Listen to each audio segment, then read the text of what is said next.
चिंटू मवाली। चांदनी रात थी, लेकिन दिल्ली के गलियों में एक अलग ही सन्नाटा पसरा हुआ था। अकबर का महल रोशनी में नहाया हुआ था, लेकिन महल के बाहर की दुनिया किसी तूफान से पहले की खामोशी में डूबी हुई लग रही थी। उसी सन्नाटे को चीरता हुआ एक परछाई जैसे दबे पांव चलती जा रही थी। ये था चिंटू मवाली, दिल्ली का सबसे चालाक चोर, जिसकी हरकतों ने कई बार दरबारियों और सिपाहियों की नाक में दम कर रखा था। पर आज वो चोरी करने नहीं, बल्कि एक राज खोलने निकला था। उसे एक ऐसी बात पता चली थी जो अगर सही साबित होती तो अकबर के राज को हिलाकर रख सकती थी। सुबह होते ही बीरबल को बुलावा आया। बीरबल, अकबर ने गंभीर स्वर में कहा, कल रात किसी ने महल के पास गुप्त सुरंग की ओर जाने की कोशिश की। हम सोच रहे हैं कि कोई अंदर का आदमी मिला हुआ है। मुझे शक है कि यह साधारण चोरी नहीं, कोई बड़ी साजिश है। बीरबल ने अपनी आंखें संकरी कर ली। जहां पनाह, अगर इजाजत हो तो मुझे कुछ दिनों का समय दीजिए। मैं इस साजिश की तह तक जाऊंगा। उधर चिंटू मवाली, जो कभी मोहल्लों में चिकन बिरयानी के बहाने लोगों की जेब साफ करता था, अब एक बड़ी साजिश की परतें खोलने निकला था। उसने सुना था कि अकबर के सबसे विश्वसनीय मंत्री रफीकुद्दीन किसी विदेशी साम्राज्य से गुप्त संदेशों का आदान प्रदान कर रहे हैं, लेकिन चिंटू के पास कोई ठोस सबूत नहीं था। वो एक खत की तलाश में था, जो रफीकुद्दीन की कोठी में छुपाया गया था। चिंटू जब रफीकुद्दीन की कोठी में घुसा तो वहां उसका सामना बीरबल से हो गया। बीरबल पहले से ही वहां छानबीन कर रहे थे। ओहो, ये तो हमारा पुराना जानकार निकला, बीरबल बोले। बीरबल जी, मैं अब चोर नहीं हूं, चिंटू बोला। इस बार मैं अकबर बादशाह को बचाने आया हूं। बीरबल पहले तो मुस्कुराए, लेकिन फिर चिंटू की बातों में छुपी गंभीरता को भाप गए। उन्होंने कहा, तो चलो मिलकर राज खोलते हैं। बीरबल और चिंटू ने एक गुप्त दस्तावेज हासिल किया, जिसमें अरब के सुल्तान से लिखे खत थे। उसमें लिखा था, तैयारी पूरी है, राजा की गद्दी पर बैठने वाला हमारा आदमी है, बस सूरज का खून पूरा होते ही काम तमाम होगा। ये सूरज का खून क्या है, बीरबल भी नहीं समझ पाए। लेकिन चिंटू ने एक पुरानी कहानी सुनी थी। सूर्य ग्रहण के दौरान एक विशेष रस्म होती है, जिसमें राजपरिवार की पूजा होती है, और शायद उसी वक्त हमला होने वाला है। जैसे जैसे बीरबल और चिंटू आगे बढ़ते गए, वे समझने लगे कि शायद रफीकुद्दीन अकेला नहीं, बल्कि दरबार के कुछ और सदस्य भी इस साजिश में शामिल हैं। शक की सुई अब वजीर आजम सलीम खां की तरफ भी घूमने लगी। पर सलीम खां के पास एक ऐसा प्रमाण था जिसने सबको चौंका दिया। मैंने ही रफीकुद्दीन को जासूस बनने का आदेश दिया था, ताकि दुश्मनों की खबरें मिले। अब सवाल ये उठता है, क्या रफीकुद्दीन वाकई जासूस था या गद्दार? और सूरज का खून का असली मतलब क्या है? ग्रहण की रात आई। पूरा महल पूजा की तैयारियों में जुटा था। बीरबल और चिंटू ने अपनी योजना बना ली थी, पर तभी एक विस्फोट होता है। चारों ओर धुआं, अफरात फरी मच जाती है, और इस अफरात फरी में कोई है जो रानी के कमरे की ओर बढ़ रहा है। सुरंग में गिरते ही चिंटू ने खुद को अंधेरे और गीले पत्थरों के बीच पाया।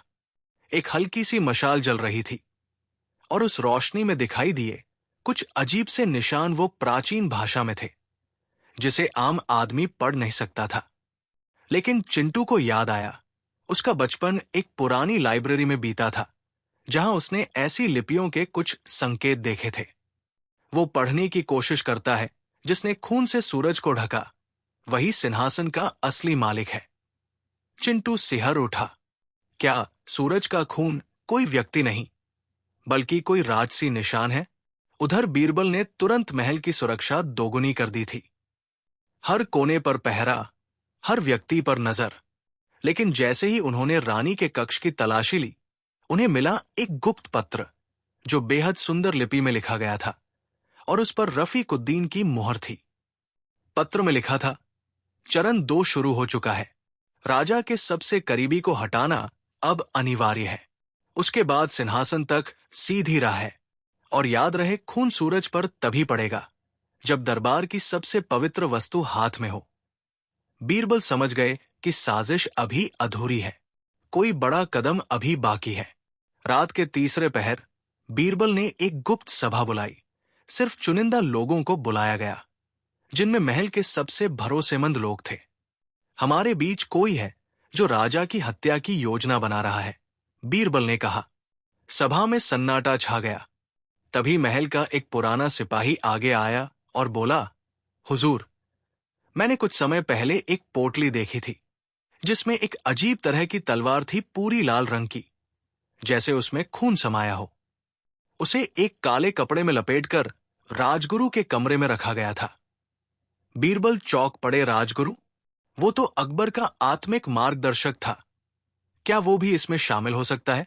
उधर चिंटू सुरंग में आगे बढ़ते हुए एक और दरवाजे तक पहुंचा, लेकिन उस दरवाजे पर खड़ा था एक व्यक्ति जिसने अपने चेहरे को कपड़े से ढका हुआ था। तू यहां तक कैसे पहुंचा? वो गुर्राया। तुझे क्या लगता है मैं केवल मवाली हूं? चिंटू मुस्कराया। उस व्यक्ति ने अपनी तलवार निकाली, पर तभी चिंटू ने जमीन से एक लोहे की छड़ उठाई और दोनों में जबरदस्त भिड़ंत हो गई। लड़ाई के बाद जब चेहरा उजागर हुआ, वो राजगुरु का शिष्य था और उसकी जेब में था एक नक्शा जिसमें महल के गुप्त कमरों का विवरण था। बीरबल और चिंटू जब मिले तो उन्होंने सारे सुरागों को जोड़ना शुरू किया। रफीकुद्दीन का पत्र, राजगुरु की तलवार, गुप्त सुरंग, सूरज का खून का अर्थ और सबसे पवित्र वस्तु। धीरे धीरे ये स्पष्ट हुआ कि ये साजिश राजा के राज्य चिन्ह सूर्य जड़ित तिलक को लेकर थी। हर शासक के तिलक में असली सूर्यकांति मणि होती थी, जो सिर्फ राजा को पहनने की इजाजत थी। शायद वही सूरज है, और खून मतलब किसी को मारकर वो तिलक हथियाना। ग्रहण का समय करीब आ रहा था। पूरी राजधानी में पूजा की तैयारियां जोरों पर थी।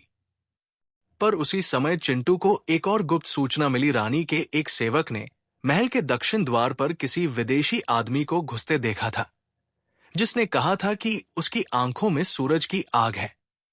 बीरबल समझ गए, ये आदमी ही मुख्य खिलाड़ी है। पूजा शुरू होती है। राजा के सिर पर सूर्य तिलक रखा जाता है।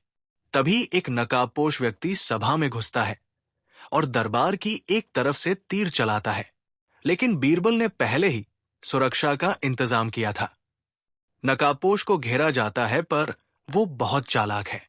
वो भीड़ में गायब हो जाता है और पीछे रह जाता है एक पत्र, मैं वापस आऊंगा और इस बार सूरज मेरा होगा, राजा मेरा होगा, और चिंटू तू भी मेरी सूची में है। बीरबल और चिंटू बाल बाल बचे, लेकिन अब उन्हें यकीन हो गया कि साजिश अभी खत्म नहीं हुई। एक ऐसा व्यक्ति है जो सबके सामने से खेल रहा है, और हो सकता है वो दरबार का ही कोई सदस्य हो। अकबर ने चिंटू को एक गुप्त अधिकारी बना दिया, बीरबल को इस जांच का प्रमुख, और दोनों मिलकर एक नई यात्रा पर निकलते हैं, सूरज के असली मालिक की तलाश में। चिंटू और बीरबल अब महल से बाहर आकर चुपचाप उस जगह पहुंचे जहां से नकाबपोश ने हमले की शुरुआत की थी। वहां की जमीन पर उन्हें एक मेहरून रंग का रेशमी धागा मिला, जिस पर एक विदेशी निशान बना था। ये निशान फारसी साम्राज्य के एक गुप्त संगठन अनार-एश्त-ए-आदे का था। बीरबल चिंतित हो उठे, अगर ये वही संगठन है तो खतरा अब सिर्फ गद्दी का नहीं, बल्कि पूरी सल्तनत का है। चिंटू ने धीरे से कहा, और ये तो अभी शुरुआत है। एक रात महल के पुरालेखों में खोदाई करते हुए चिंटू को एक ऐसा दस्तावेज मिला जो बहुत पुराने समय के एक मठ का जिक्र करता था, सूर्यधाम, जहां राजा के पूर्वजों ने सूर्य तिलक की पूजा की थी। किंवदंती थी कि उस मठ में एक मूर्ति है जिसके गुप्त गर्भगृह में सूर्यकांति मणि का दूसरा जोड़ा छिपा है। बीरबल ने फैसला किया कि वे वहां जाएंगे, लेकिन वहां तक पहुंचना आसान नहीं था। जंगल, डाकू और एक श्रापित क्षेत्र उनके रास्ते में थे।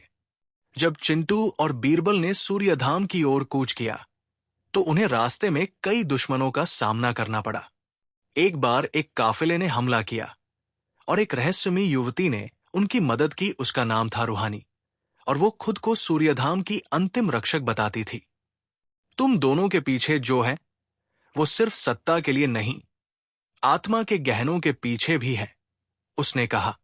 चिंटू उसकी बात समझा नहीं, पर बीरबल का माथा ठनक गया। आत्मा के गहने एक गुप्त तंत्र संकेत था जो एक विशेष शक्ति की ओर इशारा करता है।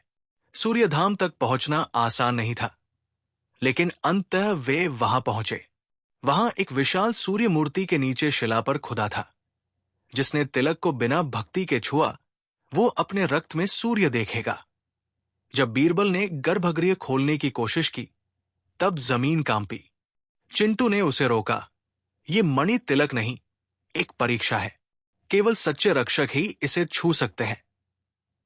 रूहानी आगे बढ़ी और जैसे ही उसने मूर्ति को छुआ, दरवाजा खुल गया। लेकिन अंदर कोई मणि नहीं थी, केवल एक पत्थर की पेटी जिस पर लिखा था, जो सूरज के मालिक की तलाश कर रहा है, पहले खुद को जलाना होगा। उधर अकबर के दरबार में रफीकुद्दीन फिर से दिखाई दिया। इस बार उसने कहा कि नकाबपोश कोई और नहीं, बल्कि राजगुरु का जुड़वा भाई था, जिसे कई साल पहले मृत मान लिया गया था। राजगुरु ने चुप्पी साध ली, पर अचानक दरबार में किसी ने जोर से चिल्लाया, राजगुरु का भाई तो क्या, राजगुरु खुद ही है साजिश करता। भीड़ में एक बुजुर्ग साधु ने यह दावा किया और कहा कि उसने सूर्यधाम की पूजा के समय राजगुरु को काली शक्ति की साधना करते देखा था।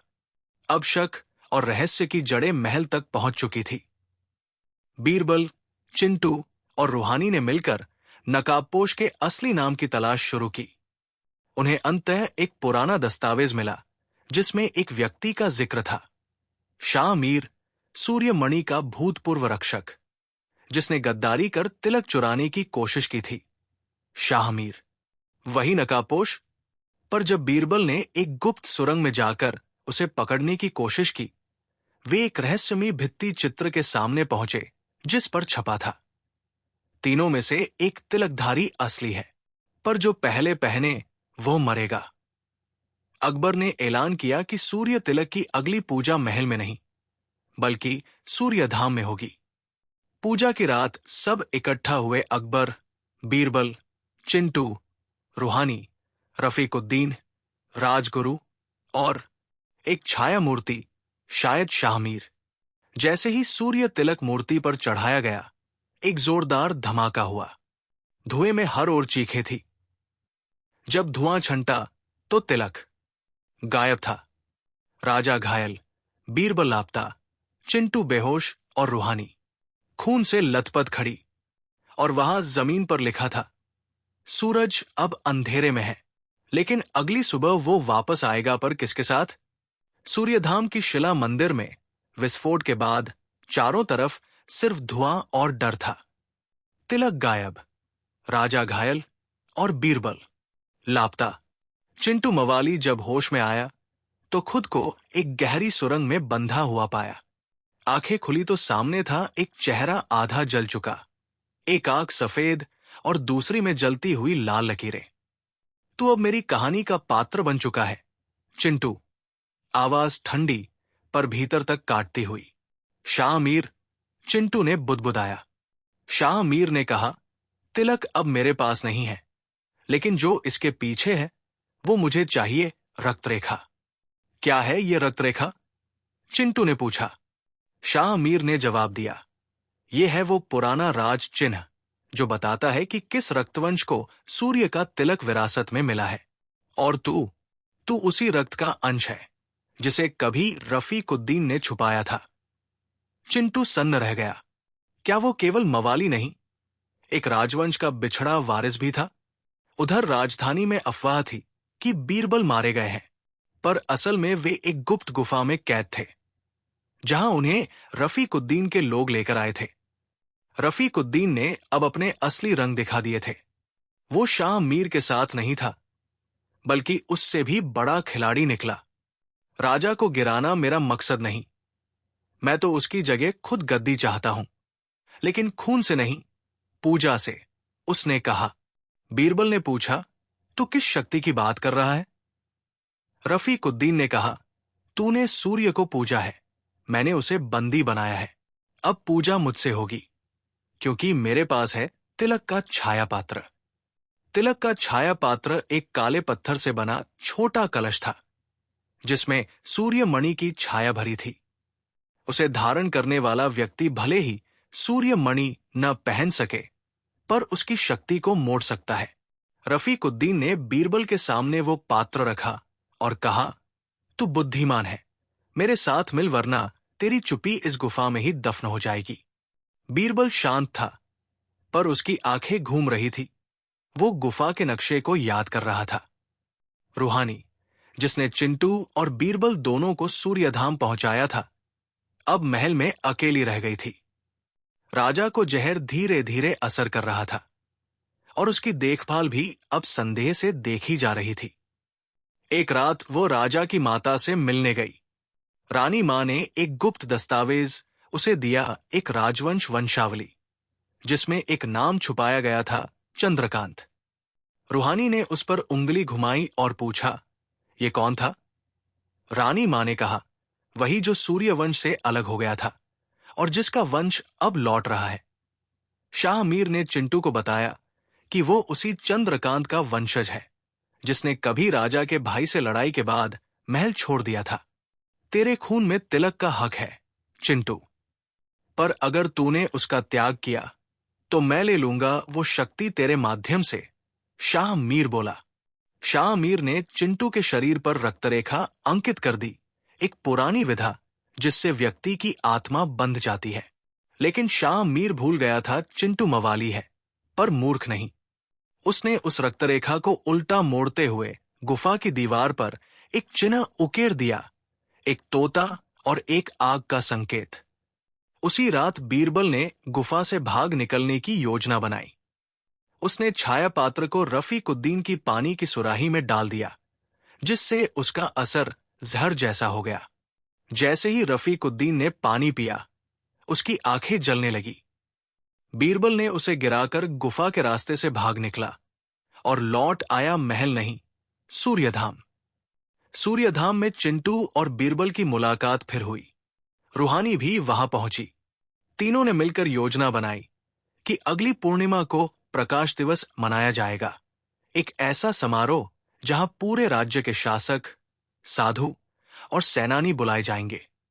उसी सभा में वे करेंगे शाह मीर और रफीकुद्दीन का पर्दाफाश। सूर्यधाम की घाटियों में हजारों दीप जल रहे थे। राजा का आसन खाली था, पर बीरबल ने उसका आदेश सुनाया। आज राज्य के सबसे पुराने रक्त को आमंत्रित किया गया है, ताकि वो बताए कि तिलक किसका है। चिंटू को मंच पर लाया गया। सब हैरान। एक मवाली? फिर रूहानी ने घोषणा की, इनका असली नाम है चंद्रकांतनंदन चिन्मय, सूर्यवंश का वंशज। हजारों लोगों में सन्नाटा छा गया। तभी एक छाया मंच पर उभरी शामीर। उसने कहा, वंश कोई भी हो, शक्ति मेरे पास है, छाया पात्र भी और रक्तरेखा भी। तिलक मैं पहनूंगा। लेकिन तभी बीरबल ने उत्तर दिया, तेरी छाया पात्र अब केवल जहर है, तू खुद ही अपनी मौत का पात्र पी चुका है। शाह मीर कांपा, उसका हाथ कांपने लगा। लेकिन वो हंसा, मैं मर भी जाऊं, पर सूर्य अब कभी नहीं चमकेगा, क्योंकि असली तिलक अब भी छिपा है उस जगह जहां अकबर ने कभी अपने पिता का वध किया था। सब स्तब्ध। क्या? अकबर ने अपने पिता का? सभा टूट गई। राजा के खिलाफ नया सवाल उठ चुका था। क्या शाह मीर का आरोप सच था? क्या चिंटू वाकई अगला राजा बन सकता है? और असली तिलक अब कहाँ है? रफीकुद्दीन अब कहाँ छुपा है? और बीरबल, क्या उसके पास वो अंतिम रहस्य है? अगली सुबह की पहली किरण किसी भी उत्तर को ला सकती है, या नया अंधेरा भी। सूर्यधाम की सभा में शाह मीर की अंतिम घोषणा ने जैसे हवा को भी रोक दिया था। चारों ओर सन्नाटा था। बीरबल का चेहरा गंभीर था। चिंटू की आंखों में झलकता था डर, नहीं, शंका। रूहानी, जो अब सिर्फ सूर्यधाम की रक्षिका नहीं, बल्कि राज्य के इतिहास की संरक्षिका बन चुकी थी, धीमे स्वर में बोली, कभी कभी एक राजा के तिलक के पीछे जो खून बहता है, वो सिर्फ शत्रुओं का नहीं होता, बीरबल ने उसकी ओर देखा। तुम्हें कुछ पता है? रूहानी ने उत्तर में सिर्फ एक संदूक आगे सरका दिया, लोहे से मढ़ा हुआ, पुराने ग्रंथों और कागजों से भरा हुआ। ये अकबर के बचपन की गुप्त वार्ताद है, उसने कहा। वर्ष 1530। बाबर की मृत्यु के कुछ महीने बाद 14 वर्षीय अकबर अपने पिता हुमायूं के साए में था। लेकिन सत्ता की भूख तब भी उसके चाचा कामरान और अस्करी में धधक रही थी। गुप्त पत्रों में उल्लेख था, हुमायूं के अंत की रचना शत्रु ने नहीं, अपनों ने की थी। लेकिन जो अंतिम दवा पिलाई गई, उसका पात्र अकबर के हाथ से छुआ गया। चिंटू ने जैसे ही ये पढ़ा, उसकी सांसें थम सी गई। क्या अकबर से अनजाने में ही अपने ही पिता को विष दे दिया गया? बीरबल की आंखों में तूफान था। अगर ये सच है, तो वो सूर्य तिलक जो अकबर ने पहना, उसका अधिकार। चिंटू ने धीरे से पूछा, क्या तिलक का हक अब भी मेरे खून में है? बीरबल ने कुछ नहीं कहा, पर उसकी आंखों में उम्मीद और डर साथ साथ थे। तिलक, तख्त और तावीज की तलाश अब केवल राजनीतिक नहीं रह गई थी, ये आध्यात्मिक युद्ध बन चुका था। ऐसे में एक व्यक्ति लौटा, राजगुरु, जो पहले शाह मीर का शिकार बनने से बच गया था, पर अब वो बदला बदला दिख रहा था। राज्य की आत्मा को सिर्फ एक सही राजा नहीं, एक सही पहचान चाहिए, उसने कहा। उसने एक नई जानकारी दी, शाह मीर मरा नहीं, उसने खुद को सूर्य की आग से शुद्ध किया है। अब वो एक ज्वाला आत्मा बन चुका है, उसे अब मारना नहीं, बांधना होगा। बीरबल चौंक पड़ा। किसमें बांधा जाए? राजगुरु ने उत्तर दिया, प्रथम तिलकधारी का शुद्ध रक्त ही उसे बांध सकता है, और वो रक्त तुम्हारे भीतर है, चिंटू। अब सब कुछ चिंटू के चारों ओर घूम रहा था। वो जो कभी केवल एक मवाली था, अब गाथाओं में दर्ज होने जा रहा था। उसे सूर्यधाम के गर्भगृह में ले जाया गया, जहां शुद्धि अनुष्ठान होना था। इस अनुष्ठान के लिए केवल 3 लोग ही भीतर जा सकते थे, रक्तधारी, चिंटू, रक्षक, रूहानी और बोध गुरु बीरबल। गर्भगृह में एक प्राचीन मंत्र उभरा, जिसने रक्त बहाया वही रक्त से रोकेगा, जिसने सूर्य की ओर आंखें उठाई वही अंधकार में जाएगा। अनुष्ठान शुरू हुआ। रक्त की एक बूंद जैसे ही अग्नि में गिरी, सारी जमीन थरथराई, और तभी वो लौटा। वो अब इंसान नहीं रहा था। शाह मीर एक जलती हुई आकृति बन चुका था। न हाथ, न चेहरा, बस जलती आंखें और रोशनियों में तैरता हुआ विकराल स्वर। तिलक मेरा नहीं, लेकिन उसकी छाया मेरी है। मैं अब छाया से नहीं डरता, मैं छाया बन चुका हूं। उसने आक्रमण किया और चिंटू की छाती पर ज्वालामुखी सा हाथ रखा, पर जैसे ही उसकी छाया रक्त से टकराई, वो झटके से पीछे हटा। ये खून, ये चंद्रकांत का नहीं, ये शुद्ध है। शाह मीर कांपा और फिर धुएं में विलीन हो गया। लेकिन उसकी एक आखिरी फुसफुसाहट सबने सुनी, मैं फिर लौटूंगा। जब तिलक सच्चे को नहीं, सबसे भूखे को मिलेगा। जब सब शांत हुआ, तब रूहानी एक बक्सा लाई। उसी बक्से में था असली सूर्य तिलक, जो विस्फोट के दिन कहीं सुरक्षित रखा गया था। अब सवाल खड़ा था, क्या यह तिलक चिंटू को पहनना चाहिए? क्या बीरबल को, या फिर अकबर को ही लौटा देना चाहिए? बीरबल ने प्रस्ताव दिया, तिलक न किसी के अधिकार की वस्तु है, न शक्ति का प्रमाण।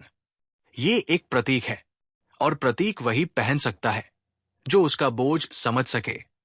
चिंटू आगे आया, उसने तिलक लिया, लेकिन माथे पर नहीं रखा। मैं इसे तब तक नहीं पहनूंगा जब तक मेरी आत्मा पूरी तरह सिद्ध न हो जाए, उसने कहा। वो तिलक फिर से संदूक में रखा गया बंद, और उसके ऊपर लिखा गया, जब अगली बार छाया लहराए, सूर्य का असली उत्तराधिकारी तिलक धारण करेगा। राज्य में शांति लौट आई, पर कुछ सवाल हवा में अब भी तैर रहे थे। क्या शाह मीर सच में नष्ट हुआ? क्या अकबर का गुनाह माफ किया जाएगा अगर वो अनजाना था?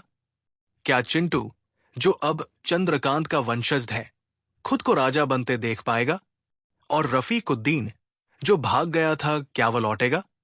और बीरबल क्या अब भी वफादार है या कुछ और छिपा है उनके भीतर? अंत में बीरबल ने अपनी डायरी में लिखा, एक मवाली, एक साध्वी, एक गुरु और एक भूत की कहानी खत्म नहीं हुई। ये तो बस प्रारंभ है। अगली बार जब सूर्य की छाया फिर से बढ़ेगी, जवाब हम नहीं, इतिहास देगा। सूर्यधाम की घटनाओं को अब 3 महीने बीत चुके थे। राजा अकबर ने राज दरबार में वापस बैठना शुरू किया, लेकिन उसमें अब वो तेज नहीं रहा जो कभी था। बीरबल अक्सर चुप रहते थे और चिंटू, वो एक बार फिर गायब हो गया था। महल के गलियारों में धीरे धीरे फुसफुसाहटें चल रही थी। क्या राजा को अब भी तिलक का अधिकार है? कहीं वो शाह मीर की आत्मा के असर में तो नहीं? और वो मवाली जो खुद को चंद्रकांत का वंशज कहता है, कहा गया? रफीकुद्दीन का नाम भी अब तक एक बार फिर से गूंजने लगा था, पर यह बार वो अकेला नहीं था। वो एक नई ताकत के साथ वापस आ रहा था। तीसरी छाया। दक्षिणी क्षेत्र में एक मंदिर पर हमला हुआ। मंदिर की एकमात्र मूर्ति तृतीय सूर्य को जला दिया गया। हमलावरों के पीछे केवल एक निशान मिला, एक झुलसी हुई हथेली जिसमें 3 उंगलियों के निशान थे। एक साधु जो उस मंदिर का रक्षक था, बीरबल तक पहुंचा। उसने बताया, हमारे ग्रंथों में लिखा था कि जब तीसरी छाया लौटेगी, तब तीनों रक्तधारियों को एकत्र करना अनिवार्य होगा, वरना सूर्य का तिलक हमेशा के लिए जल जाएगा। बीरबल चौंके। 3 रक्तधारी? एक चिंटू, दूसरा अकबर, तीसरा कौन?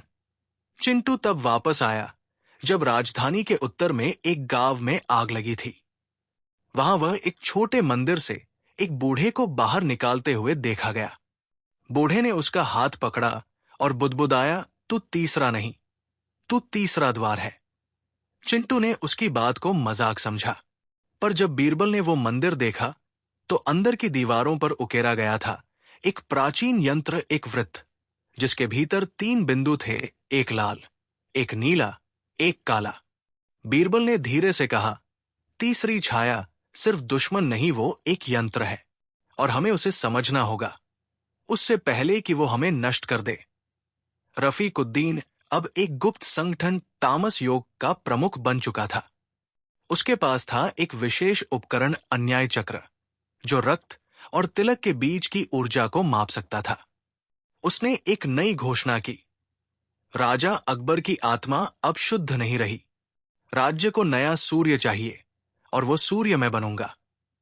उसके पास एक और चीज थी, राजा हुमायूं की अंतिम अंगूठी, जो प्रमाणित करती थी कि उसने राजा के अंतिम क्षणों को देखा था। अकबर ने अपने पिता को विष दिया, उसने घोषणा की, और अब उसका अधिकार शून्य है। राज्यसभा में पहली बार एक खुली सुनवाई रखी गई। पक्षकार बीरबल और चिंटू विपक्ष। रफीकुद्दीन और तामस योग के विद्वान। सुनवाई में रफीकुद्दीन ने वो पत्र पढ़ा जो अकबर के बचपन की रक्त संपन्न दवा का प्रमाण था। ये विष था, जानबूझ कर दिया गया, और इसका पात्र बना था अकबर। बीरबल ने विरोध किया, तुमने राजा के पिता की अंगूठी चुराई है, उनके वंशज नहीं हो। पर रफीकुद्दीन हंसा, मैं कोई वंशज नहीं, मैं उसका ऋणदाता हूं, जिसने शुद्धि का मार्ग दिखाया पर उसकी छाया में गिर गया।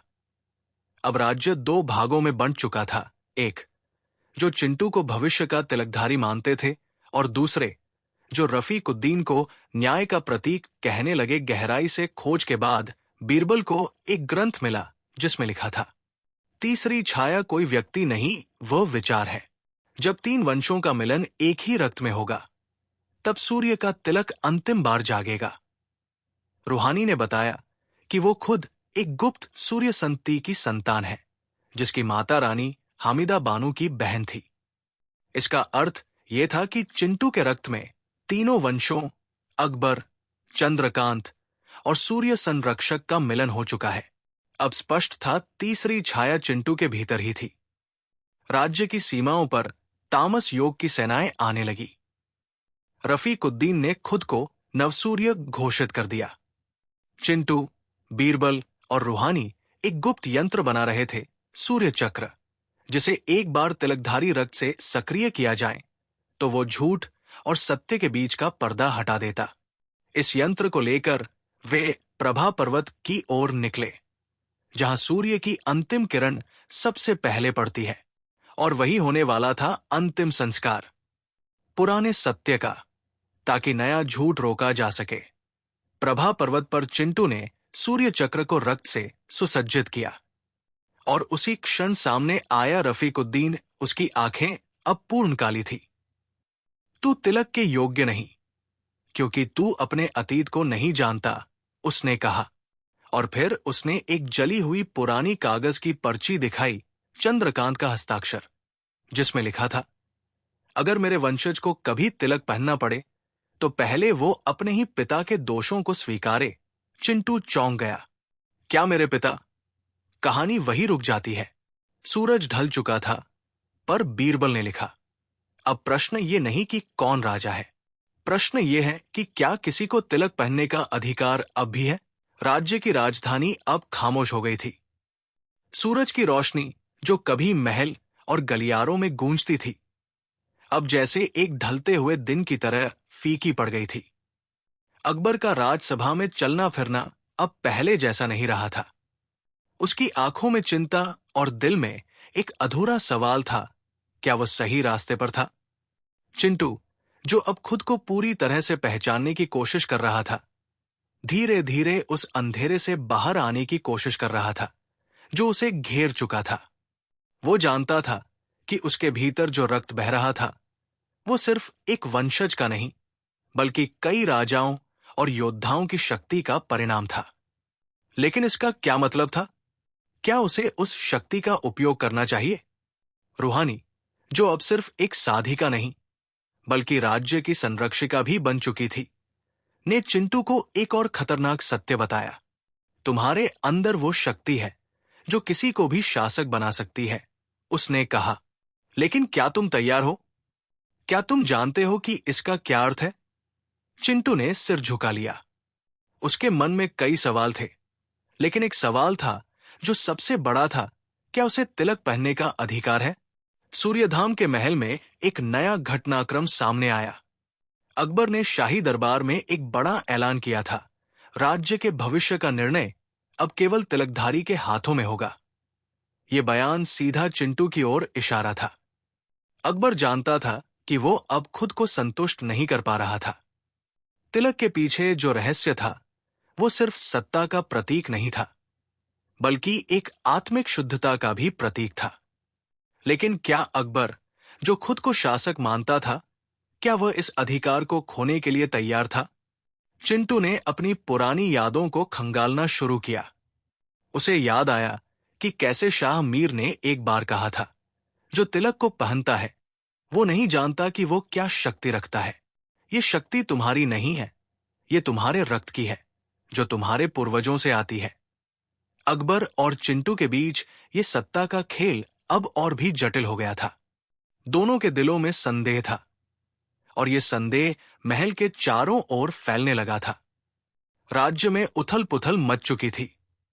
रफीकुद्दीन, जो अब तामस योग का नेता बन चुका था, ने अपनी सेनाएं तैयार कर ली थी। रफीकुद्दीन के पास अब वो शक्ति थी जिसे उसने सूर्यधाम के अस्तित्व के लिए जरूरी माना। वो समझता था कि एक सही राजा वही हो सकता है जिसने तिलक को सही तरीके से पहना हो, और वो तिलक चिंटू को पहनने से रोकने के लिए किसी भी हद तक जा सकता था। रफीकुद्दीन के पास एक रहस्यमयी यंत्र था, अन्याय चक्र, जो रक्त के रिश्तों और तिलक के बीच के वास्तविक संबंध को प्रकट कर सकता था। उसने दावा किया कि ये यंत्र किसी भी शासक के सच्चे रक्त का परीक्षण कर सकता था। रफीकुद्दीन ने राज्यसभा में घोषणा की, यह राज्य सिर्फ तिलकधारी के लिए है, जो रक्त की सच्चाई को समझे, और जो इस सत्य को न समझे वो राज्य का शासक बनने का हकदार नहीं हो सकता। राज्यसभा में जैसे एक तूफान सा आ गया। हर कोई जानता था कि अब केवल सत्ता का प्रश्न नहीं था, बल्कि सत्य का प्रश्न था। क्या तिलक का असली हकदार चिंटू था या अकबर? चिंटू और बीरबल दोनों के लिए यह समय परीक्षा का था। बीरबल, जो हमेशा अकबर के पक्ष में था, अब चुपचाप स्थिति का अवलोकन कर रहा था। वो जानता था कि अकबर अब उस स्थिति में नहीं था जहां वो अकेले सत्ता पर काबू पा सके। चिंटू, जो पहले महल से बाहर एक मामूली मवाली था, अब सत्ता की ओर बढ़ रहा था। चिंटू ने अपनी यात्रा शुरू की।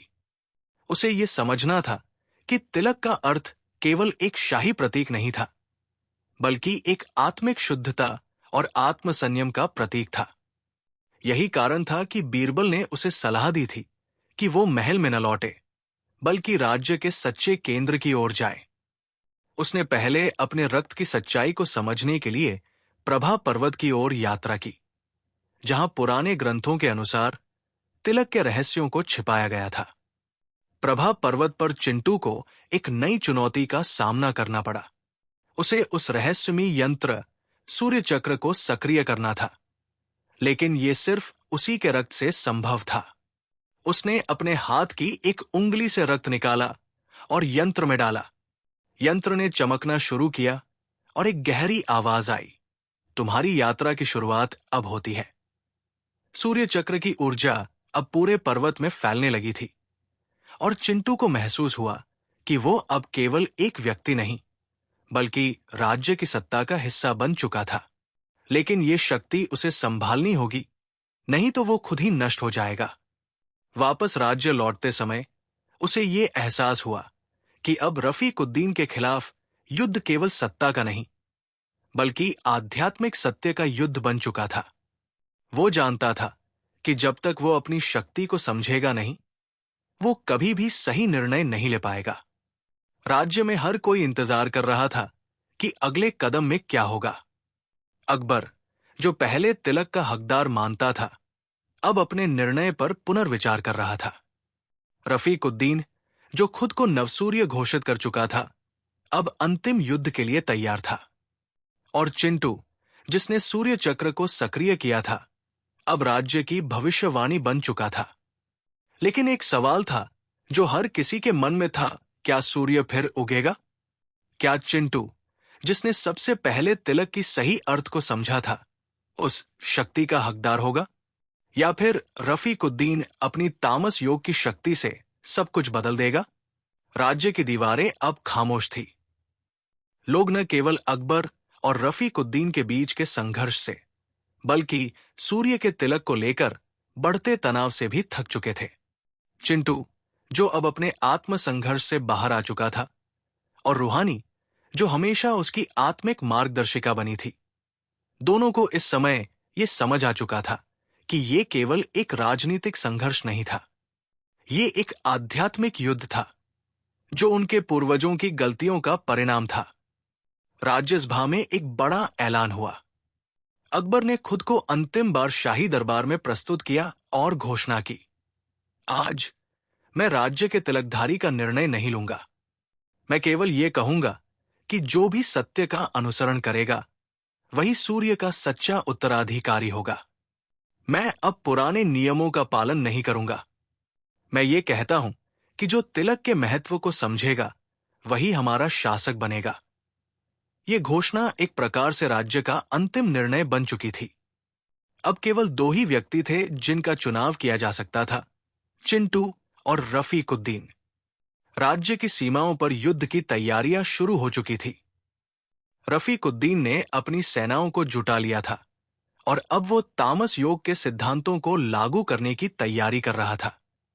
रफीकुद्दीन ने घोषणा की, जो सूर्य का तिलक पहनने के योग्य है, उसे केवल एक ही रास्ता अपनाना होगा, और वो रास्ता है अंधेरे के साथ युद्ध। वो जानता था कि केवल शक्ति और सच्चाई से वो अकबर के राज की छाया को खत्म कर सकता है।